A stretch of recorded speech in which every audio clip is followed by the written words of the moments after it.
அனைவருக்கும் அன்பு மிகுந்த வணக்கம். செல்வராமாயணம் என்னும் 20,000 இலக்கண பாடல்களும் இலக்கிய சுவையும் கொண்ட புதிய ராமாயண காவியத்தை புனைய வைத்த என் இறைவன் ராமனை நன்றியுடன் வணங்கி மகிழ்கிறேன். செல்வராமாயணம் பருவம் 3 அயோத்தி பருவம், காலம் 8 பரதன் காலம். பரதனின் ஆட்சி உடனே மலராது என்று உணர்ந்த மலர்கள் வாடி விழுதல். பாடல் எண் 1020. அரும் அரண்வாழ் மரங்களுமே அவன் சொல்லை கேட்டனவே, பெரும் வியப்பே என்றவையும் பேசி நெஞ்சும் பட்டனவே, விருந்தின் நாள் பார்த்திருந்தே விரிமலரும் சட்டனவே, வருந்தி போய் அழுதுடனே வாடி விழுந்திட்டனவே. இதுவே 1020வது பாடல். இந்த பாடலுக்கான விளக்கத்தை காண்போம்.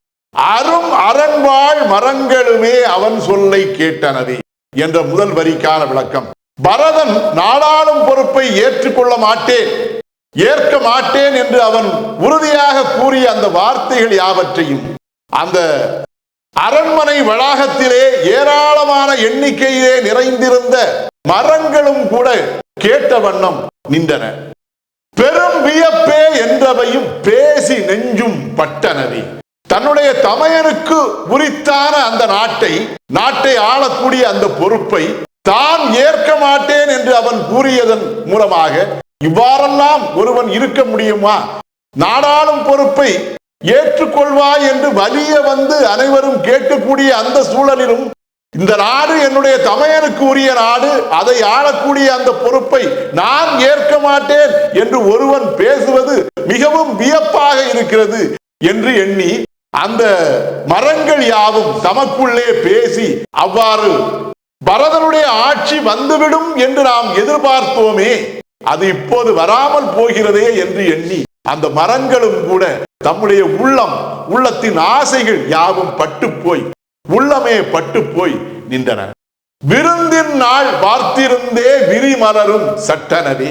அந்த பரதனுக்கு அன்று விருந்தின் நாள், அவனுக்கு முடிசூட்டு விழா நடத்துவதற்கு ஏற்பாடு ஆகியிருந்த அந்த நாளிலே அந்த நாளுக்காக காத்திருந்து அந்த மரங்களிலே விரிந்து அழகாக பூத்து நறுமணம் வீசிய வண்ணம் மனம் பரப்பி நின்ற அந்த நறுமணம் வீசிய மலர்களும் கூட பரதனுக்கு இன்று முடிசூட்டு விழா இல்லை என்று அறிந்தவுடனே அவனுடைய வாயால் நாடாளும் பொறுப்பை ஏற்க மாட்டேன் என்று அவன் கூறிய அந்த வார்த்தைகளை கேட்டவுடனேயே அந்த மலர்களும் கூட உடனேயே வருந்தி போய் அழுதுடனே வாடி விழுந்திட்டனவே.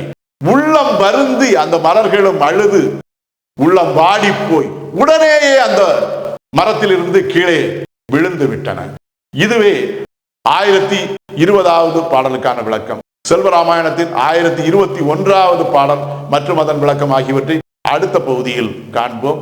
இறையருளால் அடியேன் இயற்றிய நல்லதோர் இலக்கியத்தையே செல்வராமாயண காவியமாக உங்கள் முன் தொடர்ந்து வழங்கி வருகிறேன். உங்கள் அன்பையும் ஆதரவையும் தொடர்ந்து தந்து இந்த புதிய ராமாயண காவியத்தை அனைவரிடத்திலும் கொண்டு சேர்க்குமாறு உங்களை அன்போடு கேட்டுக்கொள்கிறேன். அனைவருக்கும் நன்றி, வணக்கம்.